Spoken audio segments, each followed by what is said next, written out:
Thank you for joining us for the Upper Peninsula Publisher and Authors Association virtual conference presentations. Hello, everyone, and welcome to the UPPAA Fall Virtual Conference. My name is Victor Volkman. I'm the current president of the Upper Peninsula Publishers and Authors Association, or UPPAA as we call it. You can learn more about our organization at www.uppaa.org. And tonight we have with us Tyler Tichelaar, the 7th generation Marquette resident, who will be giving our presentation on researching and writing your history book or historical novel. He holds a PhD in literature from Western Michigan University and a bachelor and master's degrees in English from NMU. He has an avid interest in UP history and genealogy, which led him to writing both UP historical fiction and nonfiction. Today, he is considered a local expert on Marquette history. Tyler's first novel, Iron Pioneers, which was the first of the Marquette trilogy, arrived in 2006. And in 2011, he was awarded the Marquette County Outstanding Writer Award and the Barb Kelly Award for Historical Preservation for his efforts to promote Marquette history, following the production of his book, My Marquette. And you can learn more about him at www.marquettefiction.com. And over to you, Tyler.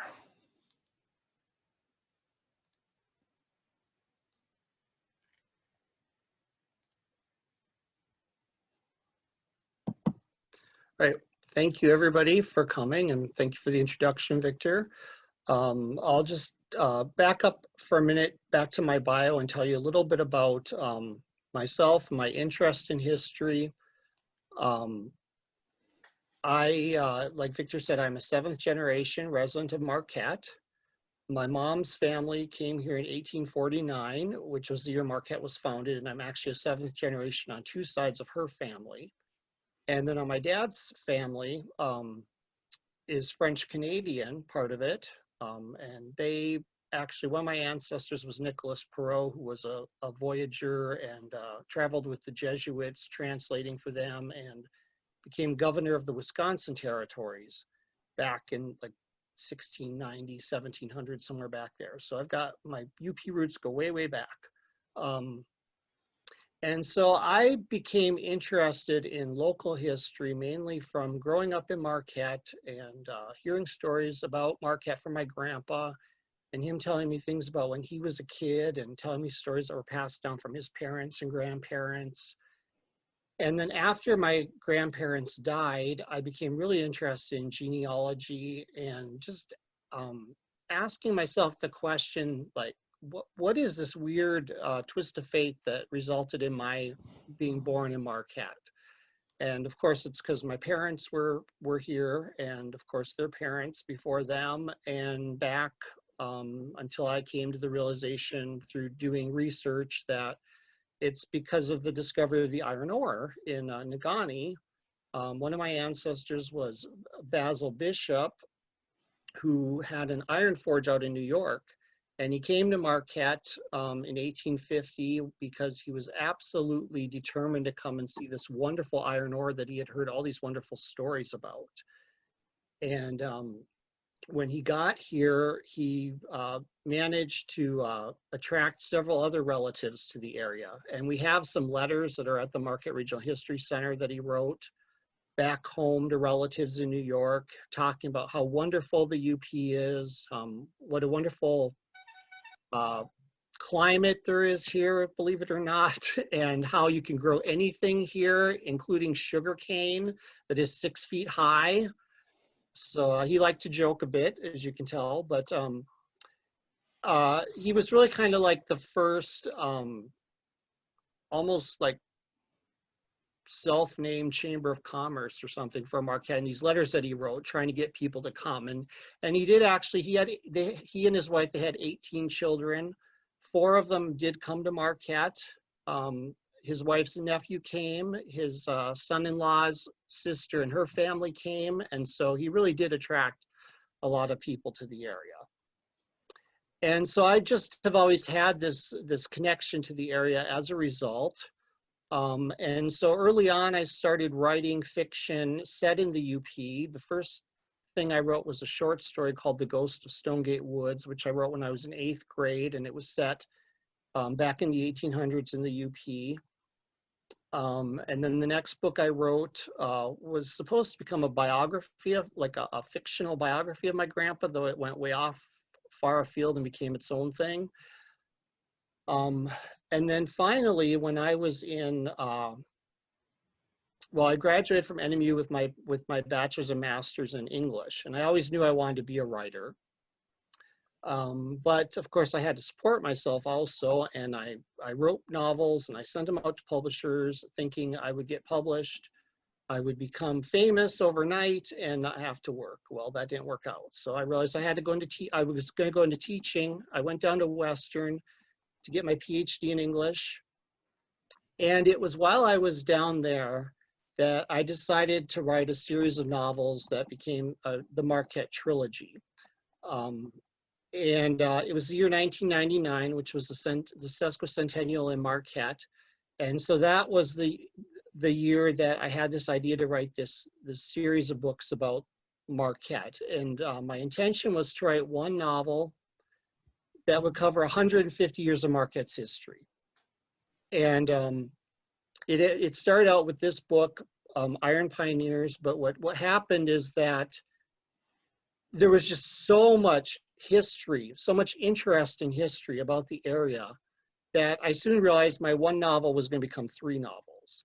And it did, and they're each about 190 to 200,000 words apiece. So almost 600,000 words about Marquette's history and fiction. And that's probably enough about me, but I'm gonna, I have some slides here of some of my book covers just so you can kind of see the different kinds of historical related projects that I've done over the years. So this first, that first slide, the Marquette trilogy is, those are very, they're fictional. It's historical fiction, but they are very history focused novels. Like I said, each one covers 150 years of Marquette's history. All the events in the novels are historical. You know, I have scenes built around the fire of 1868 that burned Marquette down, scenes around the blizzard of 1938, scenes about, you know, how Marquette dealt with the Civil War, World War II, all these actual historical events. The main characters are all fictional, but a lot of historical people are woven into the storyline, like Bishop Baraga, Peter White, who's one of Marquette's early philanthropists, Chief Kabagum, who was the Ojibwa chief here. And so I weave all these historical people into the storyline, and they interact with my fictional characters to try to make the fiction feel like actual history. And so it's very history focused in that I'm tracing the course of Marquette's history over the decades. Now, if you go on to the next slide, this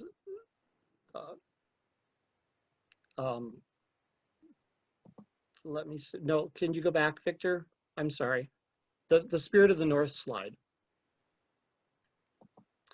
Okay, this book is also historical fiction, but it's more character-based. It's set back in the 1870s, but other than the fact that it's set back in the past, it's not really about history, it's about the characters. It's about 2 sisters who come up to Marquette in the 1870s.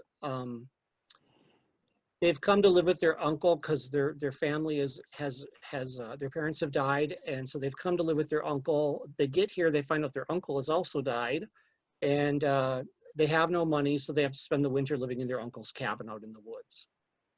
And so it's not really about historical events at all. It's just about what happens to them in this historical time period. You can see the subtitle is a paranormal romance. That's because there's a ghost in the story. There's some hints at possible reincarnation. There's automatic writing that comes into the story. So it's an example of character-based fiction. It's also a little bit of an example of blending the genres, what you can do with blending historical fiction with other genres. I forgot to put a slide in here of some of my other books, but I've also written a lot of historical fantasy. I have a series called The Children of Arthur, which is about King Arthur and his descendants. No one knows if King Arthur was a historical person or not. We believe he probably was, but he's not the glorious monarch that is depicted in most of the films today. So I had a lot of fun with that, just sort of making up the historical record, but at the same time drawing on historical facts from the time period. My series runs actually throughout the Middle Ages, and so I did a lot of research on people like Charlemagne, for example, who's one of the characters in one of the later books in the series. So those are some examples of historical fiction I've written. And then Victor, if you want to go on to the next one.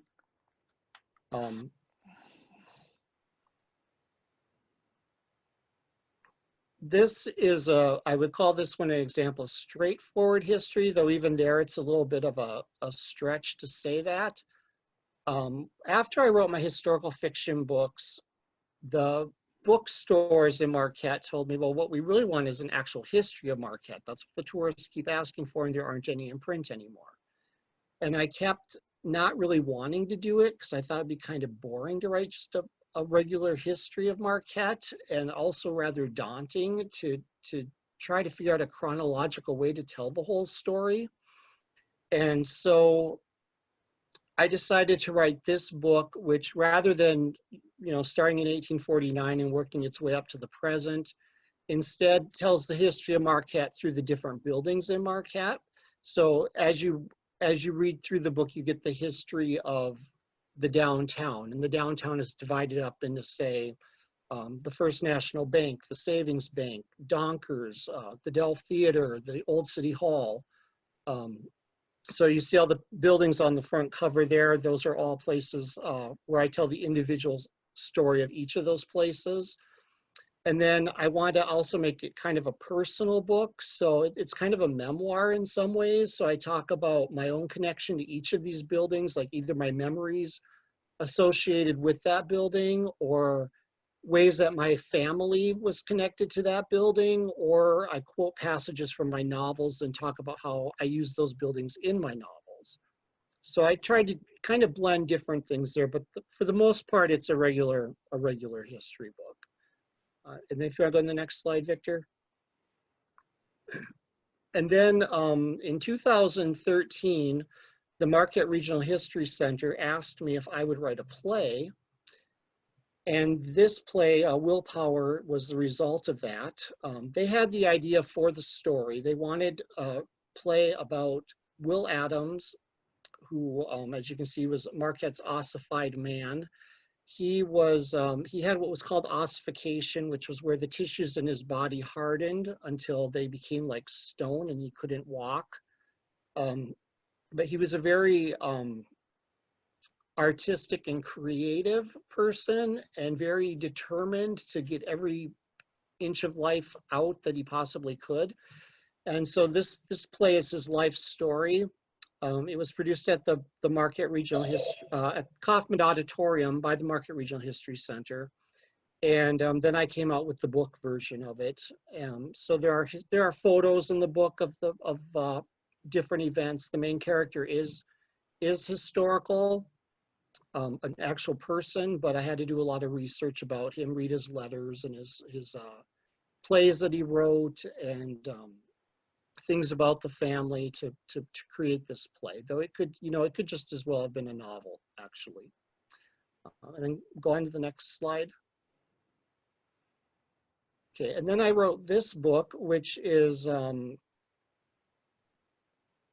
well, it's Haunted Marquette, Ghost Stories, but I wanted to get at the truth of ghost stories about Marquette, so I did a lot of research. So this one is a nonfiction book. There's a lot of research into the history of the different buildings in Marquette that are supposedly haunted, and then I kind of make some suggestions about who the ghosts could be based on events that happened at those various places. And this book has been extremely popular. I figured it would be, which is why I wrote it. I figured if I don't write it, somebody else is going to write it.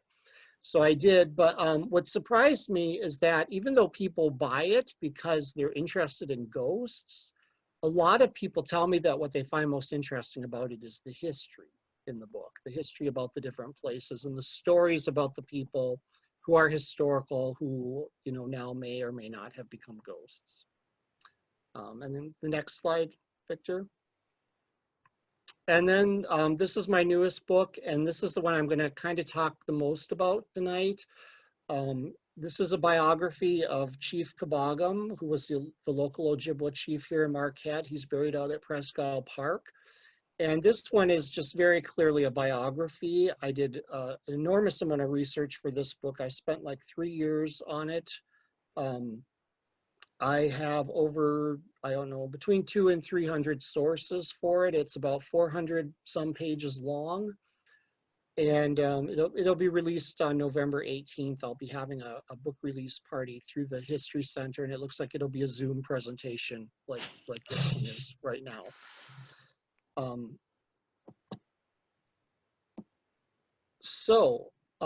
Victor, if you want to go on to the next slide, I'll just talk a little bit. I'm going to talk mostly about writing history, but I'll throw in fiction as well in the process, and just kind of give you some ideas of how I do things. And I'm going to say up front, I am a very low-tech person.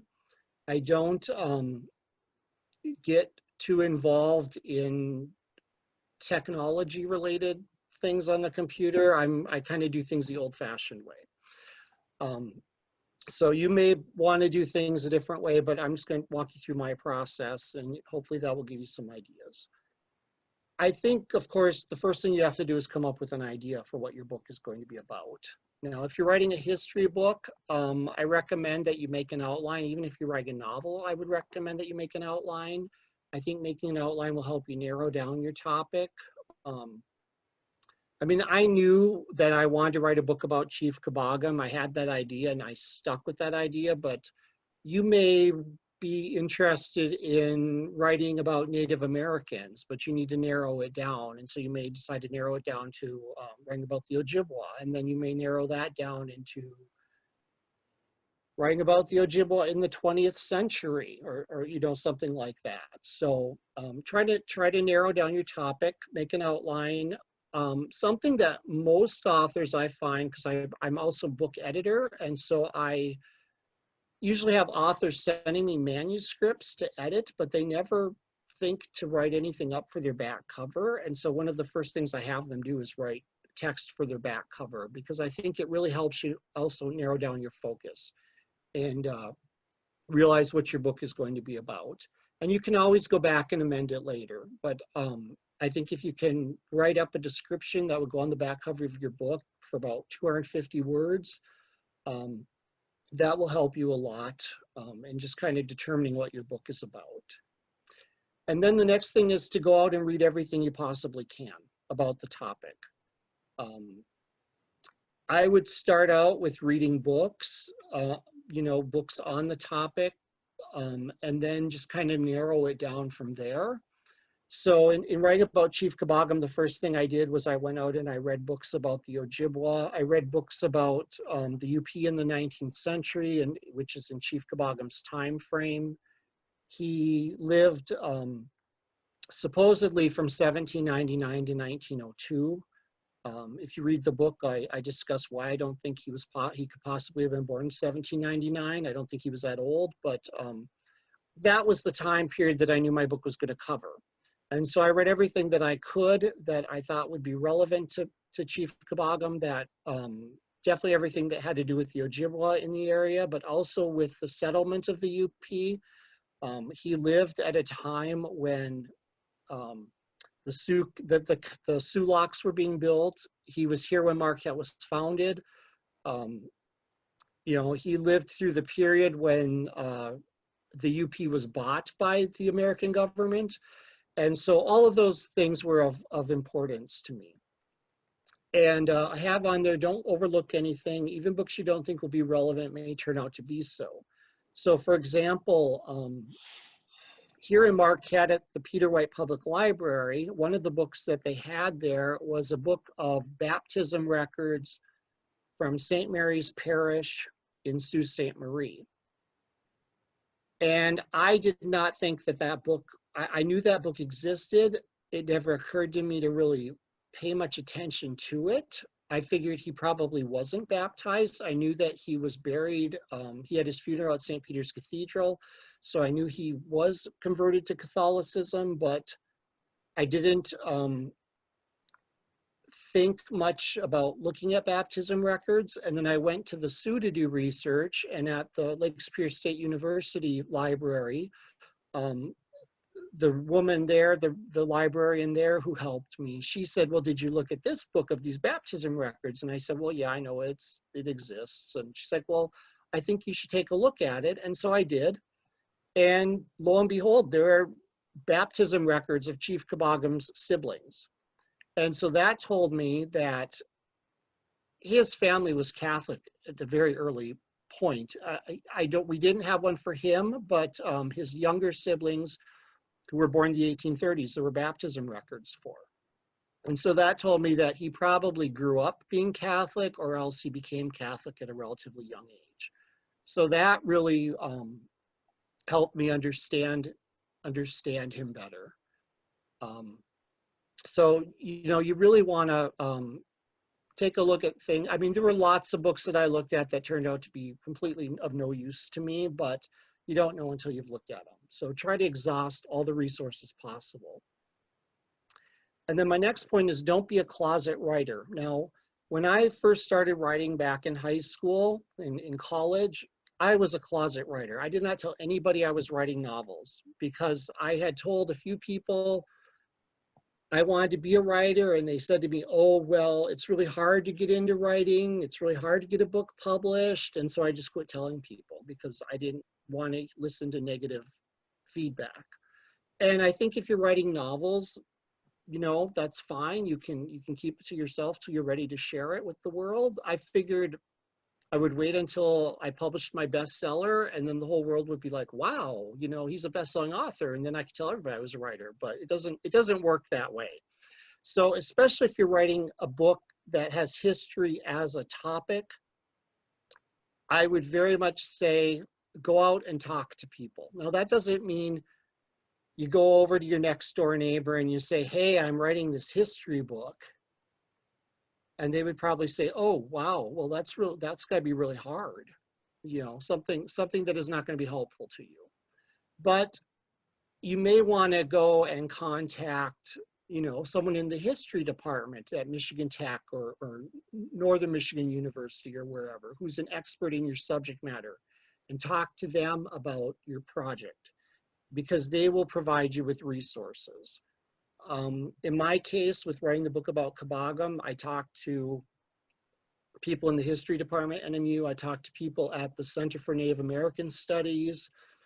I talked to a lot of people at the Marquette Regional History Center. I talked to people at the Ojibwe Learning Center in Sault Ste. Marie.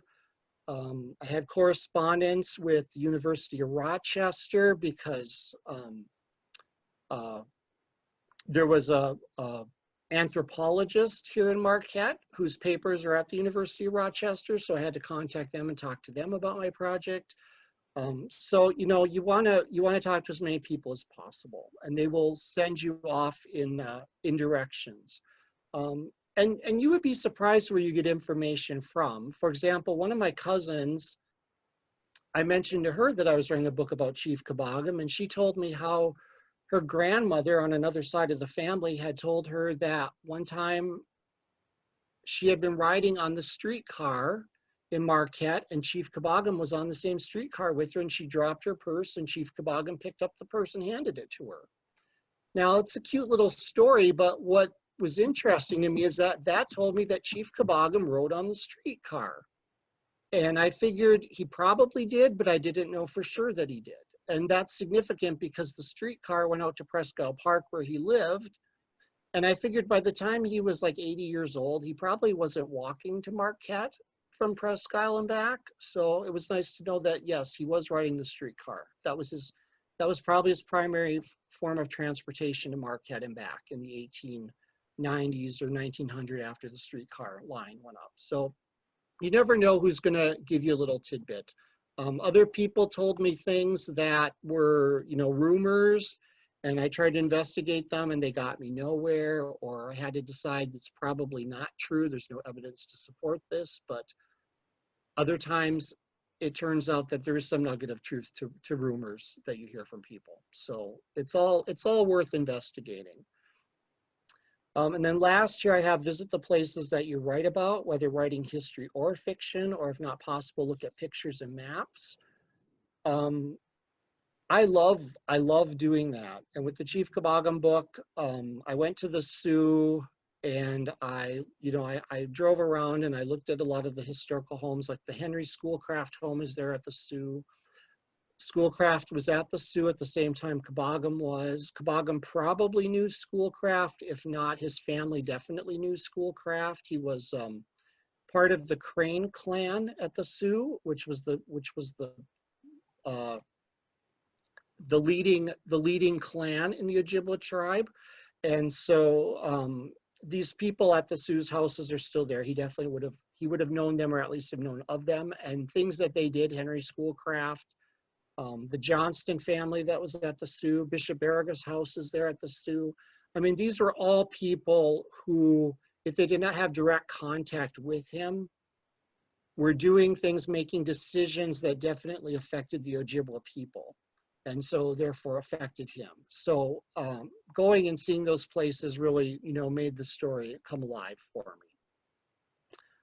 In terms of writing fiction, same thing. You want to be able to accurately describe the places that you're writing about as much as possible. And so when I wrote my historical fantasy series about King Arthur's children, in the fourth book, I think it's the fourth book, Lilith's Love, I have scenes that take place in Istanbul. So I got on a plane and I went to Turkey and I explored Istanbul, and I have all kinds of great descriptions from firsthand experience of what Istanbul looks like. And hey, it's a business expense. I went and did a research trip, I also have scenes that take place in Romania. I went to Romania last year, but after I wrote the book that's set in Romania. So, but I read a lot about Romania, even though I didn't go there. I also have scenes that take place in France, and I have characters who are like researching the past, and so they go to the town of Lusignan in France to find out more about the history of that place. And I didn't actually go there, but I was able to go online and find maps of the town, and even like aerial views of what the city looks like, and the street names. And so I could plant these historical details or these physical geographical details into my storyline to make it seem real and make it seem more historical. So I definitely think you should visit the places that you write about. Now, if you want to go into the next slide, Victor.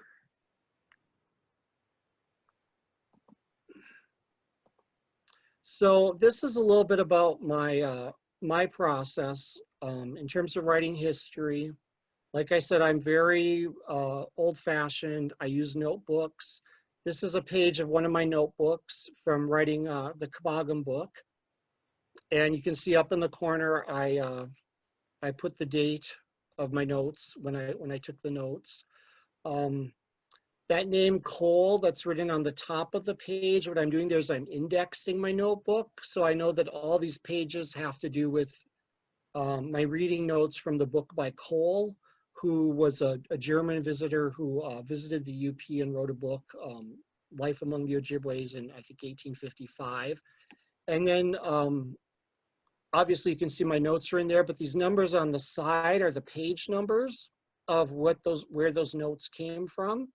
So for example, that first one, I wrote a note based on what I found on page 275 of Cole's book. And then the next one is 284 of Cole's book. It says French introduced Ojibwa to tobacco on page 284. So, some of this information, I write down anything that I think may be of use in my notebook. You can see that I have a star there next to the first one. So that's something that as I'm reading, I'm thinking, oh, this is going to be a really important point. So I put a star next to it. You can see at the bottom of the screen there in the margin, it says maybe quote this. So there's a comment there. It's probably not an actual word for word quote that I wrote there, just a summary of it, but I have a page number there telling me where the quote is if I want to go back and find it. As for quotes, I usually have found that if it's a short quote, I will write in my notebook. If it's a long quote, I won't. I'll just write, you know, quote about this, page, whatever. And then I'll go back later and find it when I'm putting the notes all together. I have 3 full spiral notebooks of notes for the Caboggum book. So I read lots and lots and lots of books. And I read, and a lot of it is other sources as well. Victor, do you want to go on to the next slide, please? Okay, so these are just some examples of my sources for the Caboggum book. So you can see I have a stack of books. That big, thick white one in the middle is the Cole book that I was just talking about. The one standing up there is Ojibwa Narratives, and those are stories that Chief Caboggum told to Homer Kidder, and Homer Kidder wrote them all down. It's the only full-length book that was published about Chief Caboggum prior to mine. But you can see there are a bunch of other books, and this is just a very small number of them. I have probably 3-4 times that many just in my personal collection, not counting all the ones in the libraries that I read. That first one on the very top is a biography of Philo Everett, who was the head of the Jackson Mining Company, and Chief Caboggum's father-in-law, Chief Majigisic, was the one that led Everett to where the iron ore was buried in Negaunee. So of course I needed to know everything I could about that. The next book, The Invasion, that one is about the Sioux and the coming of white people to the Sioux, and especially about the Johnston family. And if you can see that one with the swirl on it, that's a very old book. It's a biography of Peter White, who was Chief Caboggum's very good friend and one of the philanthropists of Marquette. So, and right below that, there's the history of the Ojibwa people. So there's just lots of books, lots of different topics, all relevant. If you look on the right of the screen, at the bottom there, there's a document. That's a legal document. I think that is a legal document from the trial. Caboggum's wife, Charlotte, she ended up suing the Jackson Company because they had given her father some shares in the mine and she wanted the money and they were refusing to honor it. And so that's one of the documents from the trial that I found, which is over at the NMU archives. And then on the right, you can see there's some newspaper articles there. That top one was in the Mining Journal about a year ago. It's about Chief Majigisic, and it was written by Adam Berger at the Marquette Regional History Center. And then below that, you can see another article which is photocopied. And that one is an article called Memories at the Sioux. And it was written probably around 1900. And I found that in Peter White's scrapbooks, which they have at the Marquette Regional History Center. And that man there, whose face you see, he was actually Chief Caboggum's brother-in-law, and he was a member of the US Congress, of all things. So, I mean, that just blew me away when I discovered that Caboggum's sister actually married a white man who became a congressman. I mean, I just think that's an amazing, amazing story. And I would not have known as much about him if I hadn't gone through Peter White's scrapbooks and found these things that Peter White had saved, which I never would have tracked down in a newspaper on my own.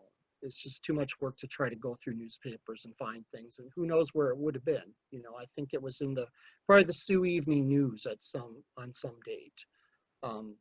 So you just, you just have to look for all the resources you possibly can. I spent probably almost every Saturday for a year or so over at the Marquette Regional History Center doing research, and constantly going back and checking and rechecking and double checking things and asking them to photocopy things for me and taking notes. And in terms of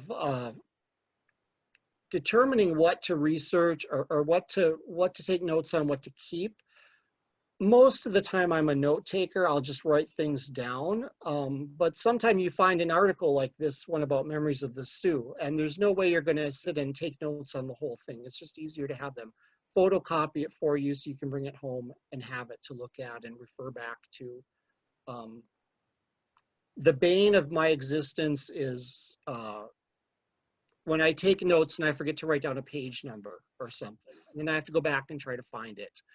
And you can just lose hours of time trying to find just one little detail that you stupidly forgot to write the page number down for, and you can't remember, where it was, or you forgot to write down your source. So you want to be as careful as possible with your note taking. Okay, go on to the next slide, please, Victor.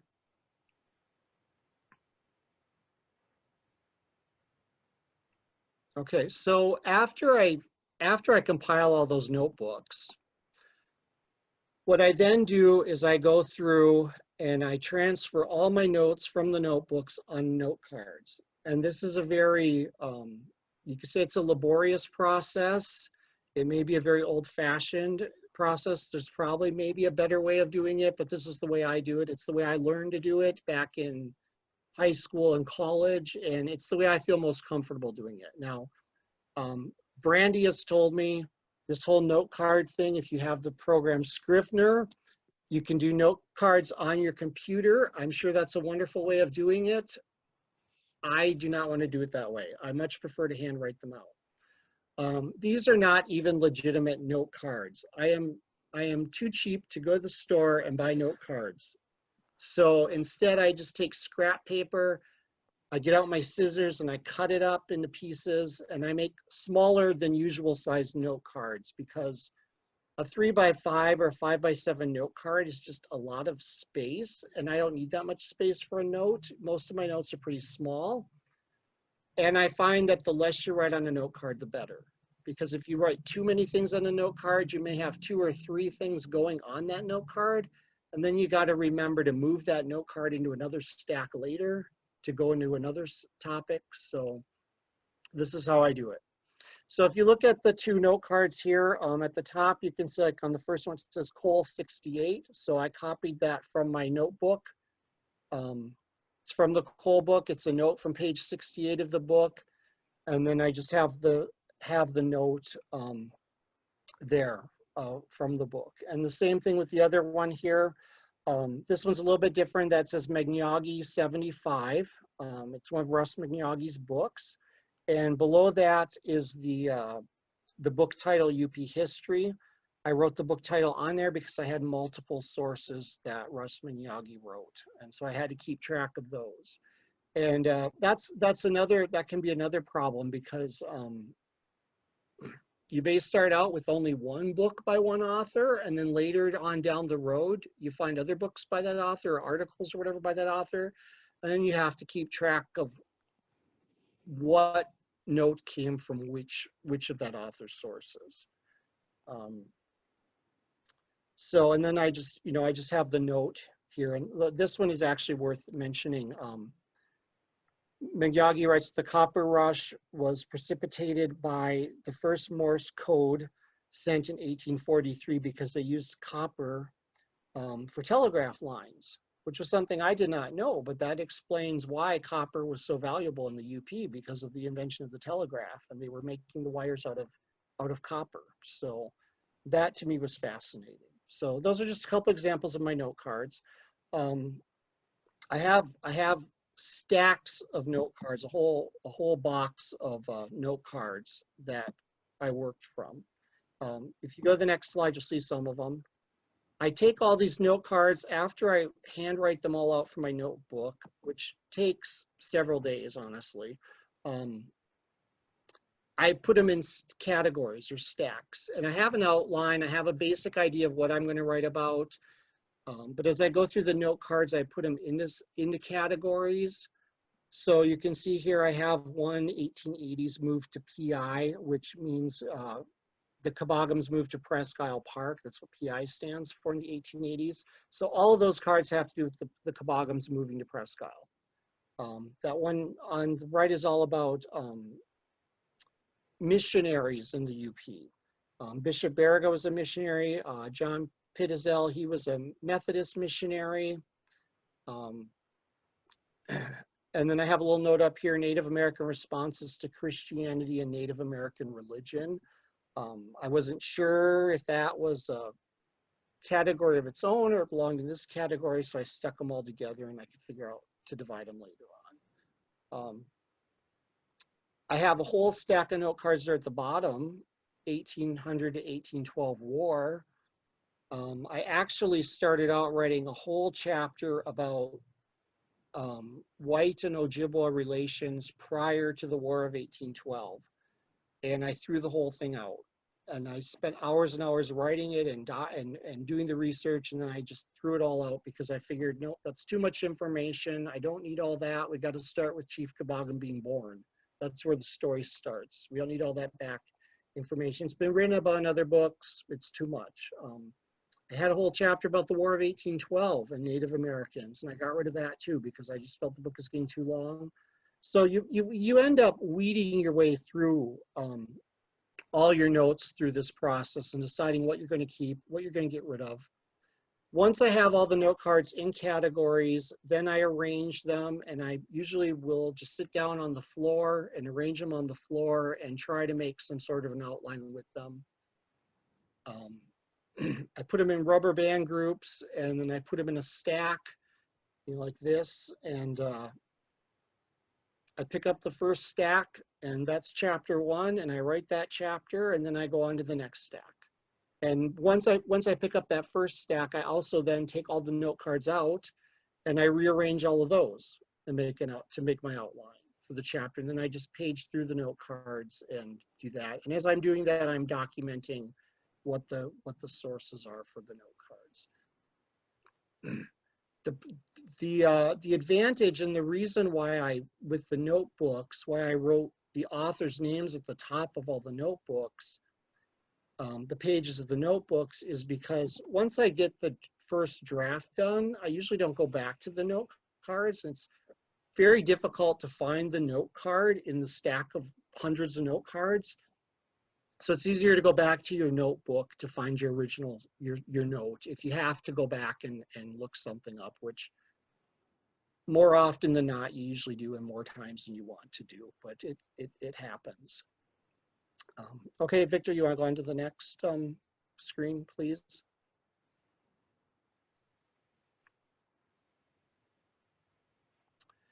And then I want to just spend a minute here talking about documenting your sources. Obviously, that's why I spent all this time making note cards and taking notes and documenting where they came from. With the Kabagam book, because it's a biography and it's the first biography of Chief Kabagam, I wanted to be as accurate as possible. And also, I'm hoping that my book is not the end all about Chief Kabagam. I'm hoping that more scholars will go out and find more information. And so I wanted to provide as much information as possible for people who are going to be interested in continuing the process. At the same time, I wanted my book to be very readable to the layperson who wants to learn more about Chief Kabagam, but really doesn't care about the nitty-gritty of where all the information came from. And so with this book, what I decided to do was to have both footnotes and endnotes. And I did that for a couple of reasons. One, I hate endnotes. I hate flipping to the back of the book constantly to look at the endnotes, especially when most of the time it just says something like Smith, page 38. And I'm like, I don't care. That is of no use to me. But then there'll be a note like that will say something like, copper was popular because it was needed to make telegraph wires or something. And that's actual information I care about. But it's buried back there in the endnotes between 50 endnotes that are of no interest to me. And so I decided to put the stuff that is actual text and actually of information as footnotes on the pages, so the reader doesn't have to keep flipping back to the endnotes, and just putting the actual sources in the back as endnotes. And I hope it works. I think it works better than having everything in the back as endnotes. And then of course in the back I have a bibliography page. I didn't take a picture of the bibliography pages, but you all know what bibliography pages look like. And so I have all my sources listed in the back. And as much as possible, I tried to document them in Chicago manual style documentation, but sometimes you just don't know. And so you have to do your best to try to make it clear what where the source is, or how the person can find the source if they want. For example, at the Marquette Regional History Center, they have tons of folders full of newspaper clippings of things that they've preserved over the years, but some of the very early research people at the History Center weren't very good about documenting where those things came from, so they'd cut things out of newspapers and stick them in folders, but they didn't write like the Mining Journal, January 13th, 1912 on the article. So I would have absolutely no idea where this article came from. I don't even know if it's from the Mining Journal, and I don't know what date it came from. So in some cases, you know, I have, you know, the name of the article, and then Chief Kabagam folder and a 27.8 or whatever the folder file name is, because I don't know which newspaper it came from or where the information really came from. I just know that it's a document there. So you want to try to be as accurate as possible with your sources so that other people can go out and find the source and double check it if possible. But you can't always necessarily document things properly. If you want to go on the next slide, Victor.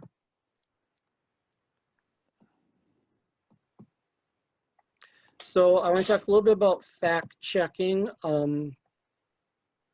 You can't believe everything you read when you are writing a history book. There's a lot of misinformation that gets passed around. Chief Kabagam has had a lot of articles written about him over the years. And it seems to be that every 5 or 10 years, the Mining Journal or the Marquette Monthly or some other local paper will think, oh, gee, it's time to write another article about Chief Kabagam for our readers. And so that person goes down to the Marquette Regional History Center. They read all the newspaper articles that have been written about Chief Kabagam in the past. Sometimes they plagiarize directly from them, you can tell. And they write the new article. And so if the article, for example, and this is not an accurate statement, but so for example, if the article said, Chief Kabagam moved to Presque Isle in 1881, and that article is written in 1950, someone in 1975 copied from that article without checking to see if Chief Kabagam actually moved to Presque Isle in 1881. And then that person someone copied from that article in 2006, and someone in 2018 copied from that article, and they kept perpetuating this wrong information. And it happened over and over again, and not just with Chief Kabagam, but all kinds of information I've found about Marquette history where wrong dates get repeated over and over because nobody bothers to go back and check the original sources. And so you have to be very careful. You have to go back and check the actual sources. And a lot of the time, you'll find maybe 3 articles about a topic. For example, the first railroad train that came to Marquette. You might find an article that says it was 1855, one that says 1857, and another one that says 1855. And so you can probably assume that the 1857 date is wrong, but you can't be sure because the second 1855 might have copied from the first 1855 who got that one wrong. So the 1857 date could actually be the correct date. So you have to check as much as possible to be as accurate as possible. Other things I would do, I would not just rely solely on newspaper articles or even history books. If you do rely on newspaper articles, go back and find the original newspaper articles. I was lucky enough that I could go back and find, the newspaper articles about Chief Kabogum's funeral, for example. There were several articles written about him at the time that he died, and so those are much more accurate than something written today about him a lot of the time. There were lots of legal documents. There were one of the things I'm proudest of that I found was that when Charlotte Kabogum sued the Jackson Mine, there was a big issue about whether or not she was a legitimate child. And in the testimony, she said that she had been married at the Sioux by a priest. And that was very interesting to me because it told me that they were Catholic at that point, her and Kabogum. And as I said before, I wasn't really sure when he became Catholic. Well, I didn't know if it was because he was Catholic or she was Catholic, and I'm still not really clear on that. But the fact that they were married by a priest sort of legitimized her marriage to him in the eyes of the white court at the time. And this was accepted as court evidence, actually, but yet nobody bothered to go and look to find out if they actually had been married by a priest. Well, I went and I looked, and I actually found their marriage record, which amazed me that it even existed, but it actually was there from, I think, 1846 at the Chippewa County Courthouse. And so I was really proud to have found that, and I thought that it was really important because we know that they came to Marquette after they were married, they said. And so I knew that they came here sometime after 1846. That gave me that a firmer hold on what day they came to Marquette. Just some other points here. I talk about having a second, third set of eyes. I think it's very important to ask other people to read your manuscript. People who are knowledgeable about the topic, but maybe also people just to proofread it. And I did have some people look at it who gave me some feedback on different things. Some of it was spelling of Native American names. Some of it were some facts that I got wrong, or dates or things that they thought I should double check. And then the final thing there is take into account different viewpoints. So depending on what you're writing about, realize that everybody is prejudiced about something. And I'm not talking about racial prejudice, even though I'm writing about Native Americans here. I'm talking about, well, me, for example, in writing about my own family history a lot of the time, I could be very tempted to act like my ancestors were the big shots in early Marquette history, which they by no means were, but I could try to claim that. And so you have to take into account who's writing the book. That biography about Philo Everett that I mentioned earlier, it's written by his great-grandson, who kind of wants to claim that Philo Everett is the real founder of Marquette, as opposed to Amos Harlow, who is usually considered to be the founder of Marquette. So you have to take that into consideration. And I tried in writing my book about Kabogum to consider the difference between, is this the white viewpoint? Is this a Native American viewpoint? Is it, just the different sides of the story, especially anything that's controversial or anything, where you have definitely two sides to a story. So keep all those things in mind. And then go on the next slide, Victor. No one's perfect, so I would say expect to make mistakes. I'm sure that there are mistakes in my book somewhere. I've had people who, most of you are writers yourself, and you probably know this. People love to point out an error to you. They get some high off of it. So be aware that probably someone will point out an error to you. Don't make a big deal out of it. Just keep a list of your errors. You can always fix them for future editions. So accept them. Like I said, I don't think my Caboggum book is the end all be all of all books. So I'm sure that there may be documents out there that are going to show that something I assumed or concluded is not correct. That's fine. I'm happy to be part of the process to getting closer to the truth about who Chief Caboggum was. All right, and go on to the last slide. I think it's the last one. And then just celebrate. I mean, I spent 3 years writing a book about Chief Caboggum. So that's his grave there at Presque Isle Park. And so I'm just gonna say, pat yourself on the back that you did it, and that you kept at it. And I'll just say I wrote this book through my brother dying last year, which just immobilized me for weeks and just made it very difficult to even go forward. I worked on it through the pandemic. I worked on it when, through blizzards and storms, and even when it meant taking another trip to the zoo to double check something. And, I just kept at it. I just didn't give up. So when you finish, celebrate the fact that you succeeded. And I'll stop there, and unless I have questions. I was going to say more about historical fiction. I didn't really, but well, I'll just real briefly just say one thing. My main thing with writing historical fiction that is different than writing history, and it's true for both, is that at the end of the day, with history, you want to inform the reader and you want to teach them something, but you also still want to entertain them. And with historical fiction, you definitely want to entertain them. You want to keep that at the forefront of your mind. You are wanting to inform them, but I think you also have to focus on entertaining the reader. And so if you're bored with something, don't bore your reader with it. I would say with historical details, aim for broad brush strokes a lot of the time.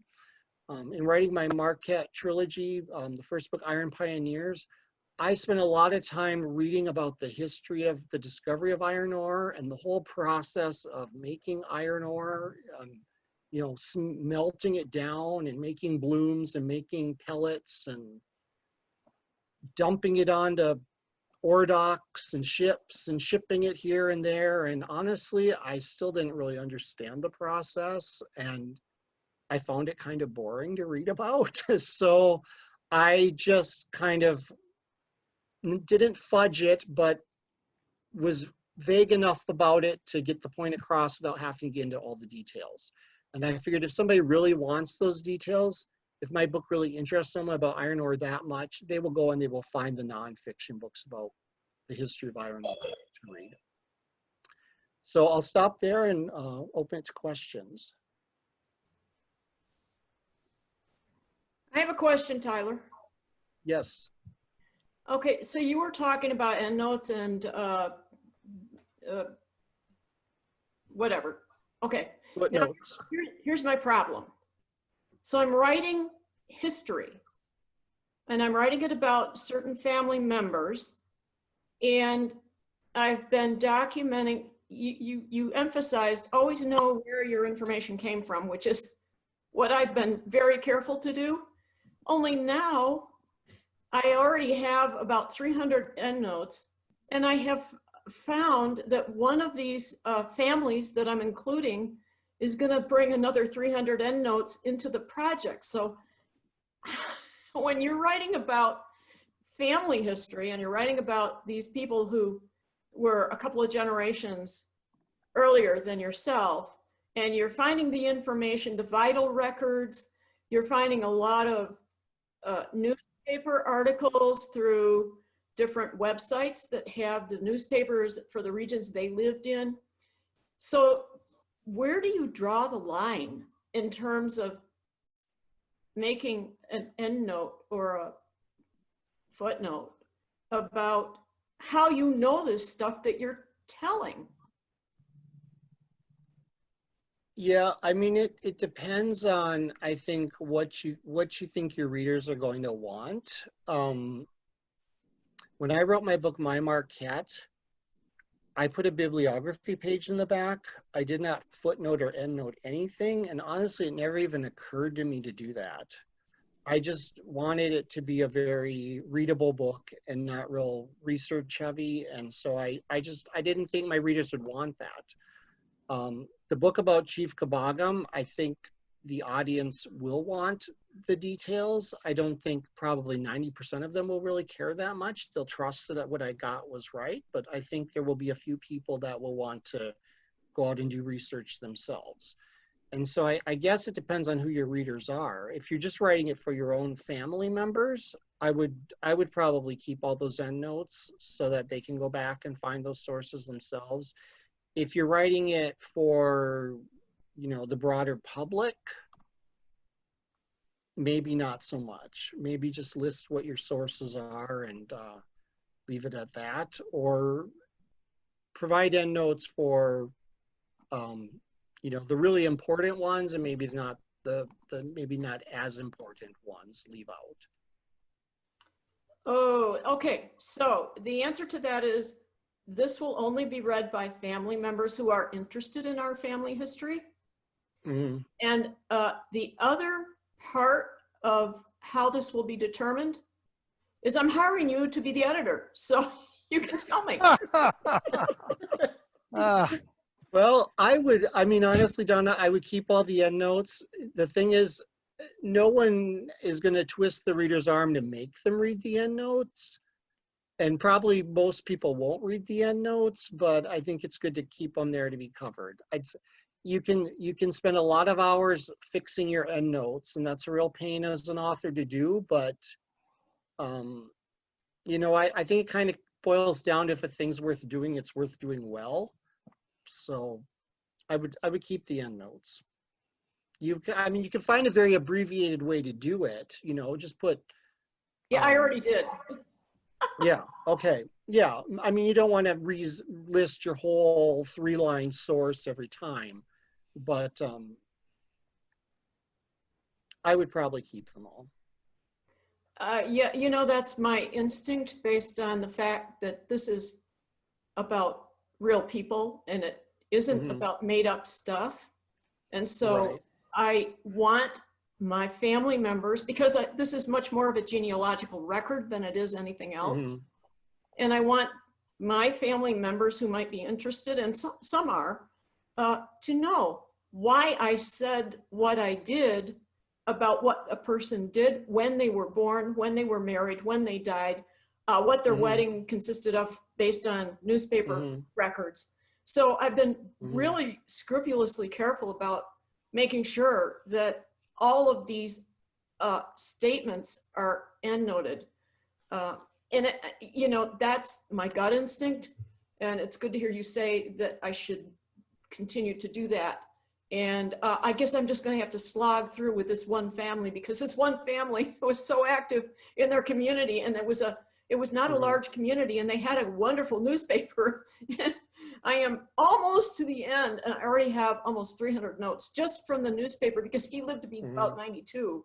So he had a long active, and he never retired. So he was constantly busy. So. Yeah, I mean, it's just sadly, that's the part of writing about history, is that sometimes it becomes more tedious than fun, as opposed to, say, writing fiction. But the other thing is that a lot of the time, those sources that you use, there may be something that you don't think is significant, so you don't mention it in your writing, but somebody else goes back and looks at it, and there's something there that they will find is significant. And if you didn't document that source, they may never have known that source existed. And so, I mean, you're just a link in the chain to future generations who are going to go back and look at it, hopefully. You know, 200 years from now, they're going to be singing your praises that you took the time to do all that work. And yours. Hopefully, yeah. All right, but yeah, that's an excellent question. Deb, you've got a question. Yes, Tyler, did you find yourself being totally frustrated while everything was closed down and you couldn't go to all of those sites to do your on-site research? Well, honestly, all my research was pretty much done by the time the pandemic started, so I was lucky.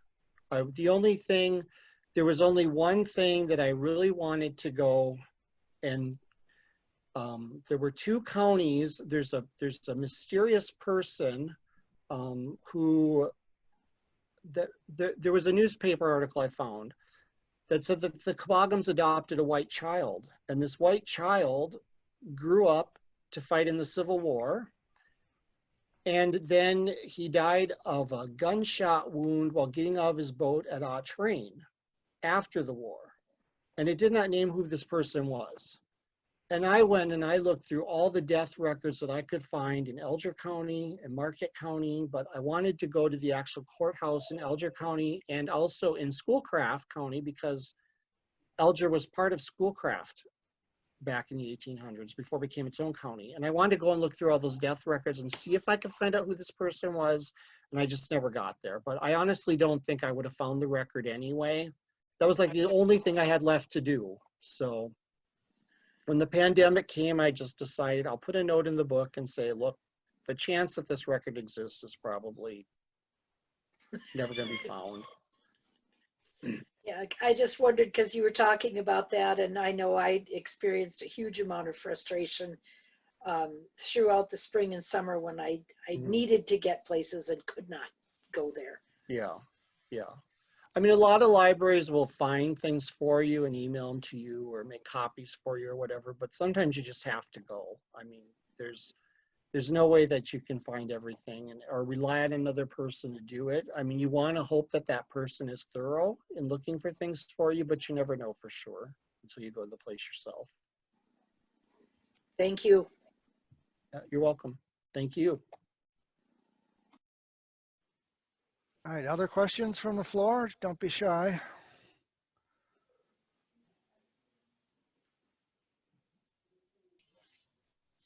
I have a question. Go ahead, Yes. Carol.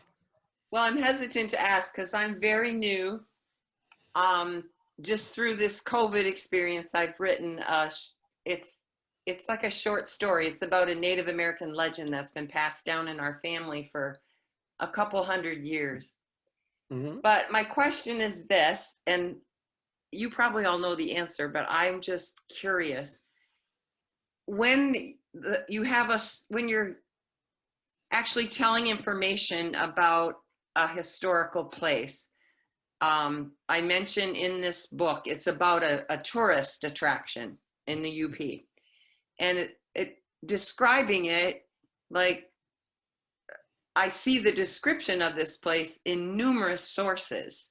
Now, do I need to footnote that, or is that considered just general knowledge when you describe it factually, like the size of it and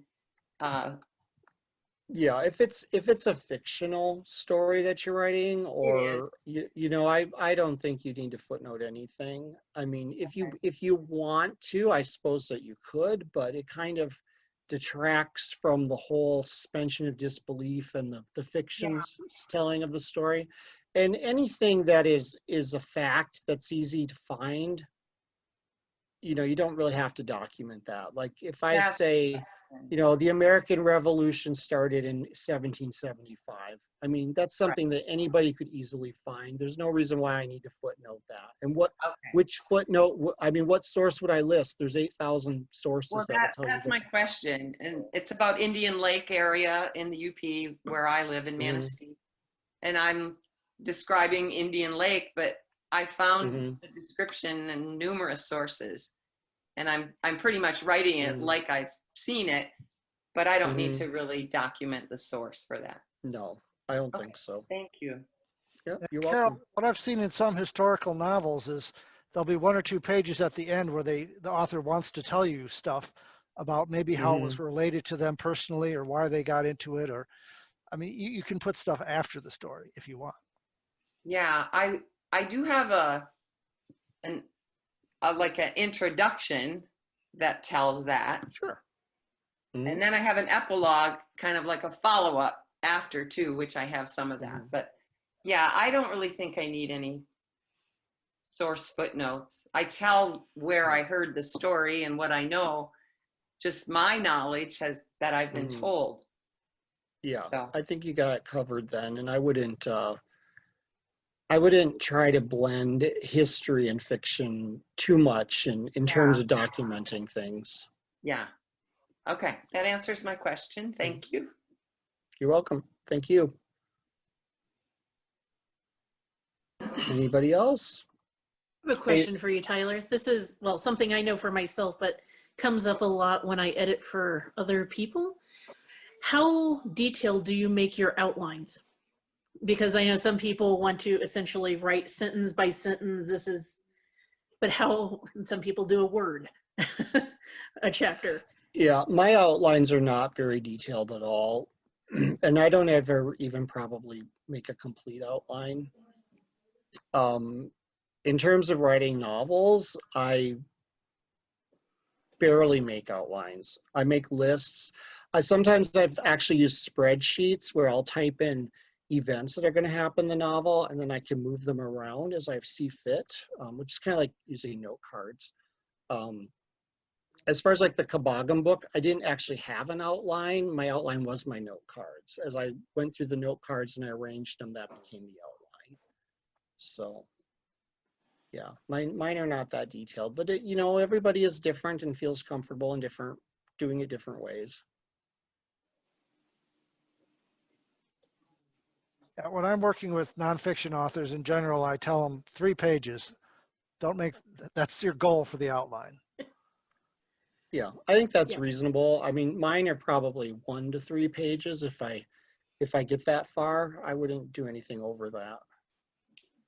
Yeah, I've told other people that have gotten hung up on their outline where it's like, oh, I don't hit everything on my outline, or my outline's not detailed enough. And since we have a lot of new writers, and that, I thought that would be one thing to, since you mentioned it early on, that it's not a set in stone thing or set in length. No, I don't think anything is set in stone, honestly. I'm very fluid about stuff, so.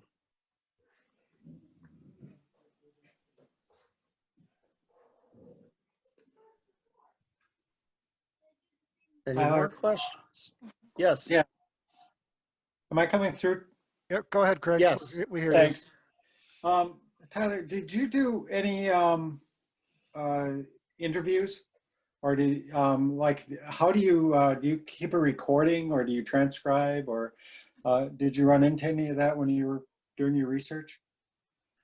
The book I've done the most interviews with was when I wrote the Haunted Marquette book.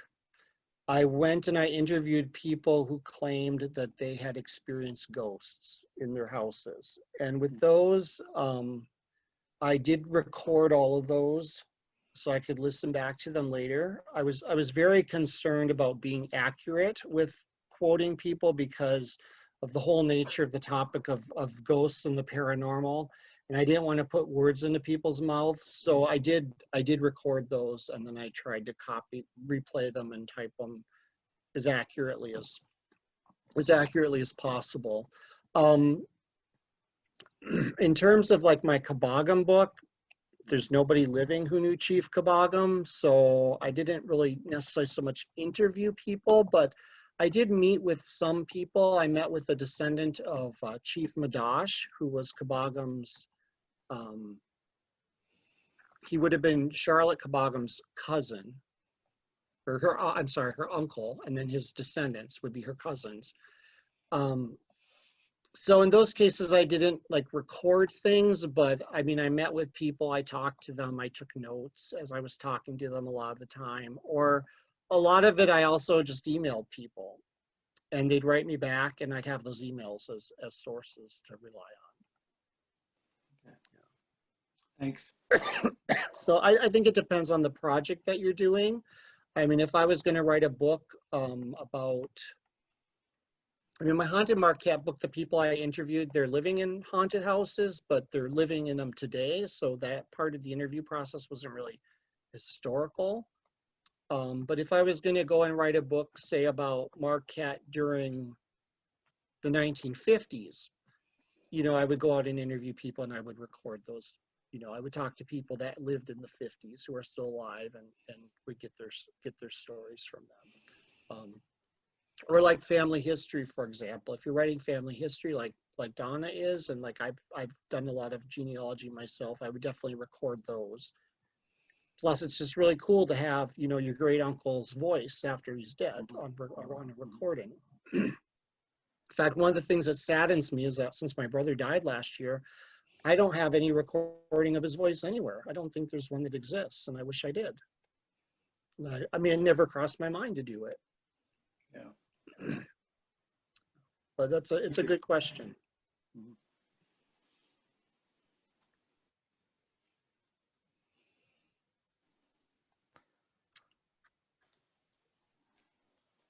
All right, we have any further questions while we have Marquette's leading historical author on the line with us?